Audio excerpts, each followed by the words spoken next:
Pendant 20 ans, le métier de coach a reposé sur une seule chose. Le coach savait des choses que le client ne savait pas et le client payait pour combler cet écart. En réalité, même sans se l'avouer, ce que l'industrie vend, c'est juste une longueur d'avance en termes de connaissances et son application. Au fond, ce qui avait de la valeur, c'était la distance entre celui qui savait et celui qui cherchait. Et en 2026, cette distance ne s'est pas juste réduite, elle s'est inversée. Aujourd'hui, un client peut avoir des connaissances basées sur des références que le coach n'a pas nécessairement lues, juste par manque de temps, ou même avoir en tête un protocole complet avant même que le coach ait commencé sa programmation. Le savoir a changé de camp et le coach se retrouve à vendre la longueur d'avance qu'il n'a plus. Malheureusement, cette bascule est invisible et silencieuse pour le moment, sans voir que le sol s'est déplacé sous leurs pieds. Et c'est exactement ça le danger. Et là où ça devient vraiment encore plus dangereux, c'est dans la réaction des coachs par rapport à cette situation. Quand le marché devient plus dur, le réflexe est de produire encore plus de contenu gratuit pour se montrer généreux. Sauf qu'en réalité, plus un coach donne d'informations gratuites, plus il confirme lui-même que l'information ne vaut plus rien. Et les chiffres le montrent. Entre 2024 et 2025, l'utilisation de l'IA chez les coachs est passée de 15% à plus de 90%. Mais quand on regarde à quoi la plupart des gens s'en servent, environ 73% l'utilisent pour créer du contenu, soit 3 fois plus que pour construire les programmes eux-mêmes. Autrement dit, presque tout le monde a branché l'IA sur la partie visible, celle qui se voyait déjà, et personne ne l'a branché sur la partie qui compte vraiment. Du coup, le coach moyen travaille 2 fois plus pour un résultat qui diminue et il met ça sur le compte du manque d'effort. Alors qu'en réalité, le problème vient d'ailleurs. La nature même de ce qu'on vend a changé. Et pendant ce temps, une autre catégorie de coachs a arrêté de se battre sur la connaissance pure,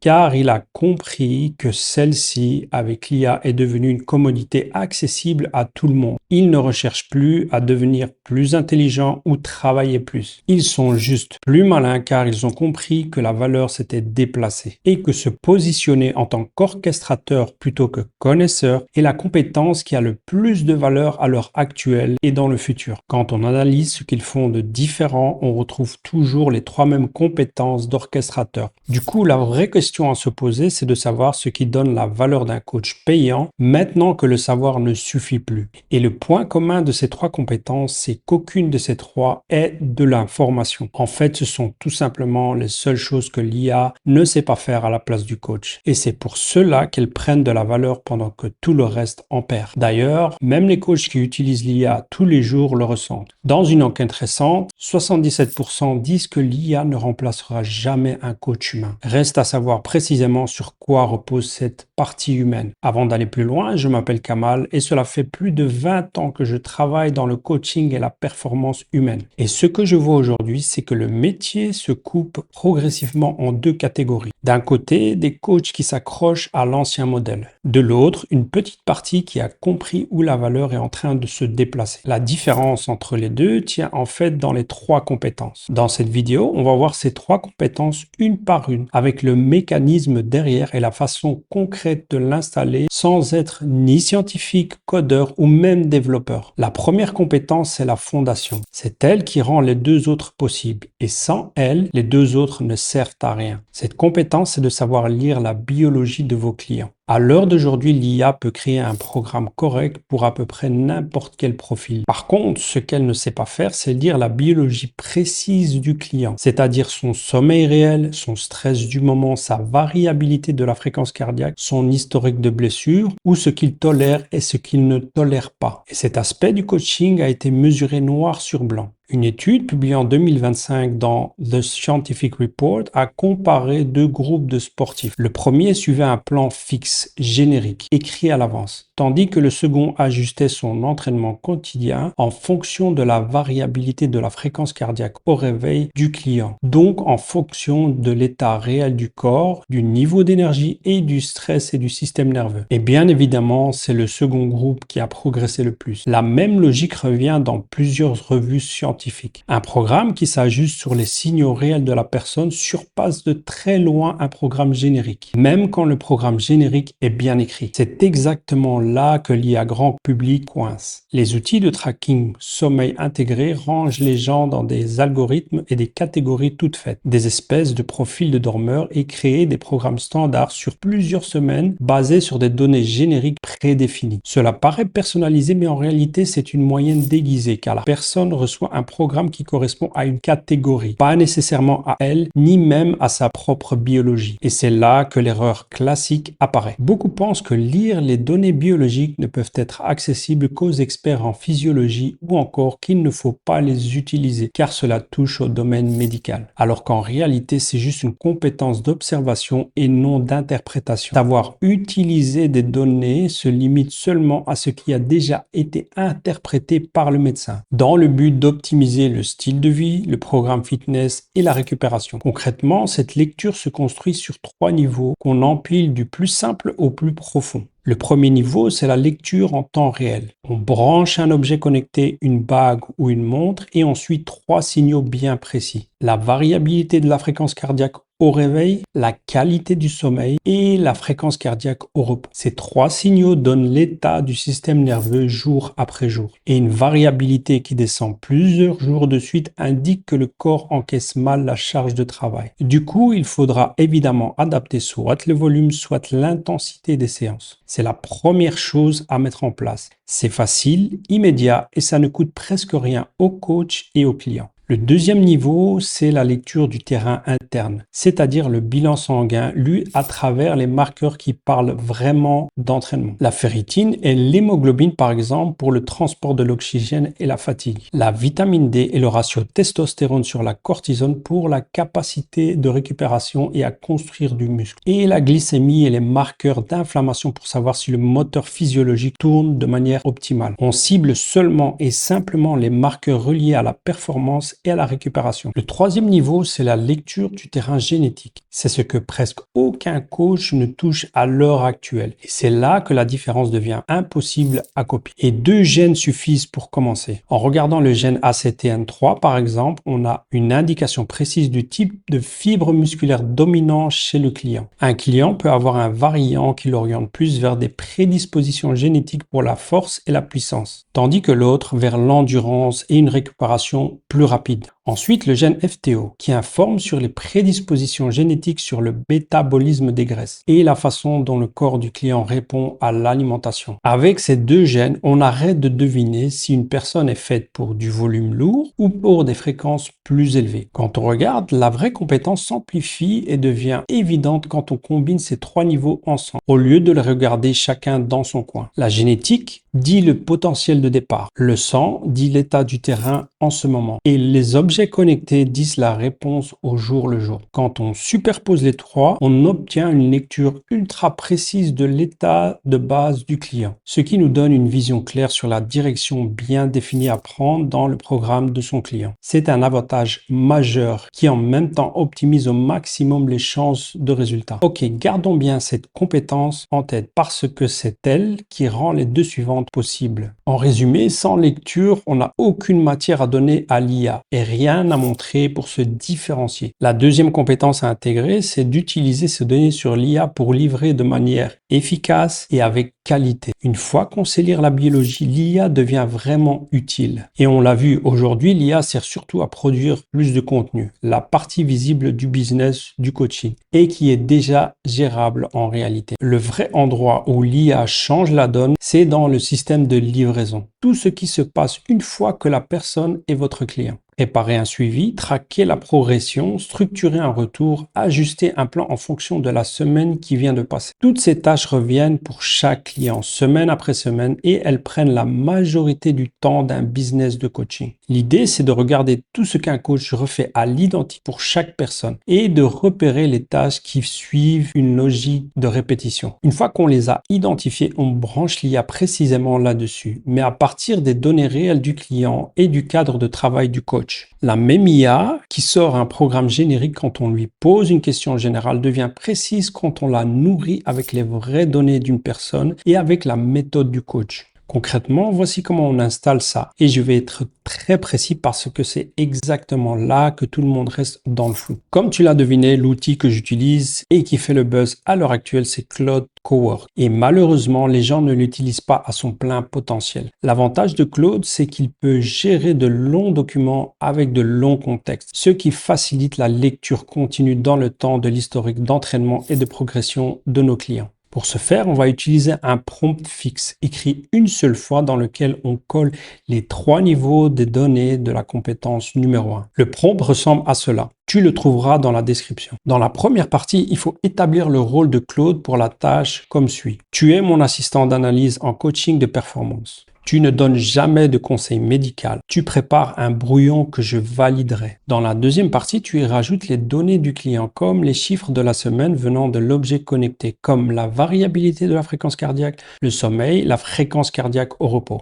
Ensuite, les marqueurs sanguins pertinents, comme la ferritine, la vitamine D et le ratio testostérone sur la cortisol. Tu y rajoutes aussi le profil génétique si tu l'as, en particulier la variante du gène ACTN3 et le statut du gène FTO. Tu y rajoutes aussi ce que le client a réellement fait dans la semaine par rapport à ce qui a été prévu. Et troisième partie, tu établis les règles de décision du coach déterminées noir sur blanc. Par exemple, si la variabilité cardiaque baisse plus de 3 jours de suite, propose de réduire le volume. Croise toujours le profil génétique avec la charge. Signale tout marqueur sanguin hors zone optimale. Et quatrième partie, ce qu'on demande en sortie. Donne-moi un résumé de l'état du client en 3 lignes, avec une proposition d'ajustement du plan de la semaine et les points précis à surveiller. Et voilà, à partir de ce prompt, Claude sort un brouillon structuré en quelques secondes. Et c'est là qu'arrive la seule partie qui compte vraiment où le coach doit décider. En gardant ce qui est juste, en corrigeant ce qui ne colle pas avec le profil du client et en y rajoutant sa lecture. La décision finale reste toujours celle du coach. Il ne faut surtout jamais demander à l'IA de décider ce qui est bon pour le client, seulement de faire le travail mécanique autour de la décision. Et voilà, ce qui prenait 1 heure prend 10 minutes. Et c'est plus précis parce que ça s'appuie sur les vraies données de la personne.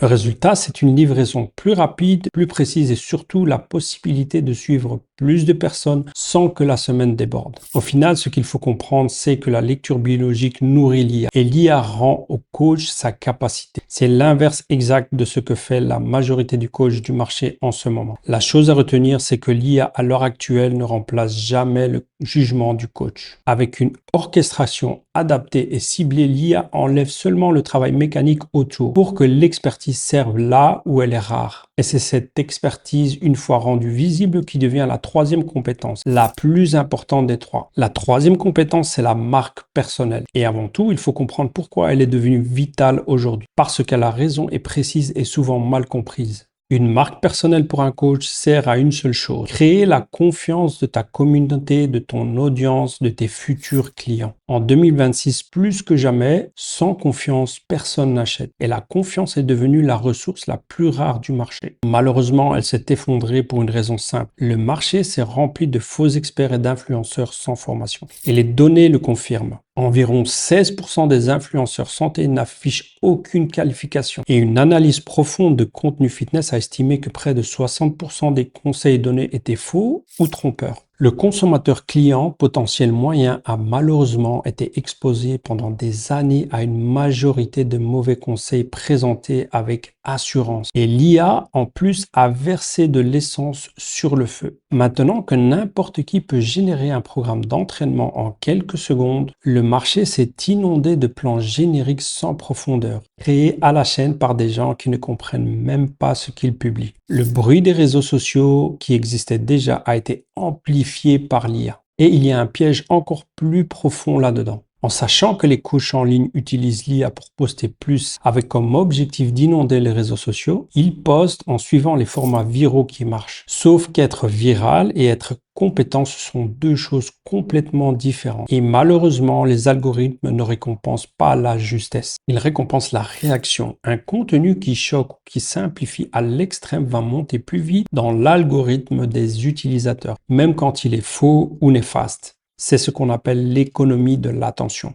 Du coup, le coach le plus visible est souvent juste celui qui a le mieux compris l'algorithme, pendant que le plus compétent reste dans l'ombre. Heureusement, le public commence à s'en rendre compte. Pour certains, de par leur mauvaise expérience, mais aussi avec du bon sens. Dans une étude récente, près de la moitié disent faire désormais plus confiance à leurs propres signaux qu'aux influenceurs fitness. Et la moitié des consommateurs n'ont acheté aucun produit recommandé par un influenceur sur la dernière année. En fait, la méfiance est devenue le réglage par défaut. Les promesses ne suffisent plus. Et c'est exactement là que la marque personnelle d'un coach compétent devient une arme. Parce que dans un océan de gens qui promettent, celui qui montre devient immédiatement différent. Et c'est là que les deux premières compétences deviennent le carburant. Un coach qui lit la biologie et qui ajuste sur des données réelles à quelque chose a montré que personne d'autre n'a. Il peut montrer une lecture de données anonymisées et aussi comment et pourquoi il a pris certaines décisions. En montrant un raisonnement, pas juste un résultat. Concrètement, on construit cette marque en remplaçant des conseils par des démonstrations. Et actuellement, 3 formats reviennent le plus souvent. Le premier, c'est l'étude de cas anonyme.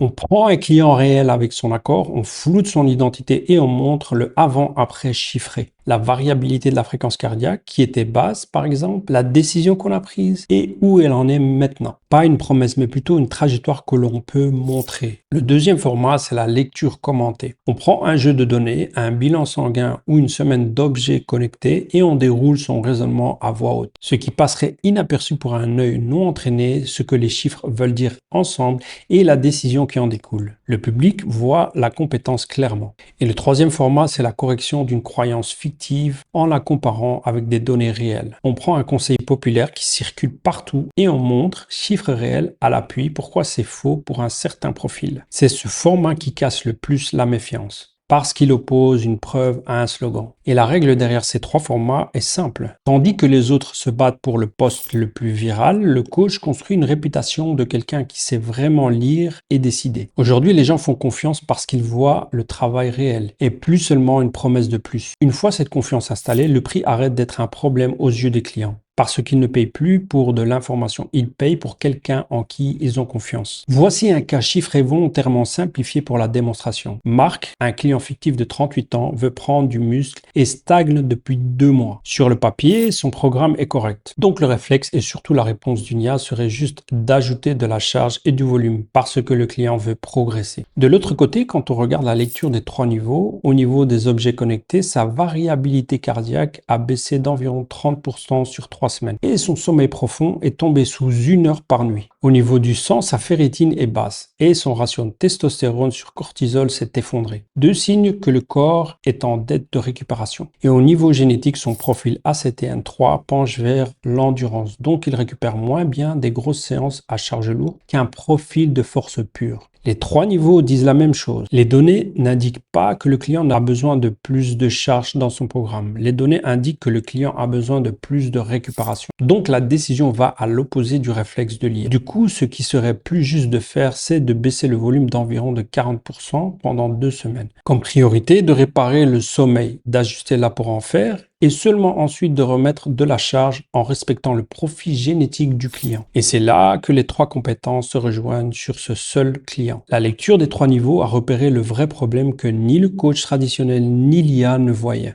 L'IA, nourrie de ces données précises et de la méthode du coach, a préparé le plan ajusté en 10 minutes. Et ce raisonnement complet, anonyme, montré étape par étape, devient exactement le genre de contenu qui construit la confiance et la marque. C'est une décision qu'on peut expliquer et justifier chiffre par chiffre. Donc si on remet les 3 compétences ensemble, ça donne une seule logique cohérente. On lit la biologie de la personne, on utilise ces données avec l'IA pour livrer mieux et plus vite. Et avec cela, on construit une marque personnelle qui montre cette compétence pour créer la confiance sans laquelle le client n'achètera pas. Chacune des compétences nourrit la suivante et les 3 ensemble fait grandir le business parce qu'elles attaquent les 3 problèmes que l'IA a créés en même temps, c'est-à-dire le savoir devenu gratuit, le temps perdu sur la mécanique et la confiance détruite par le bruit sur les réseaux sociaux. Aujourd'hui, on s'aperçoit que le métier a simplement changé de centre de gravité. Avant, toute la valeur venait du fait de savoir. Aujourd'hui, elle vient du fait de lire une situation, de l'ajuster avec les bons outils et de la montrer assez clairement pour qu'on en fasse confiance. Et c'est précisément ce que l'IA ne fait pas à la place du coach. Le coach qui comprend cela ne subira pas le changement de paradigme qui arrive très vite. En se positionnant en orchestrateur avec les 3 compétences, il profite de cette opportunité plutôt que de subir, pendant que les autres coachs travaillent 2 fois plus pour disparaître au final. Pour installer ces 3 compétences, le point de départ serait de voir où en est aujourd'hui ton business. Quelle partie de livraison prend le plus de temps,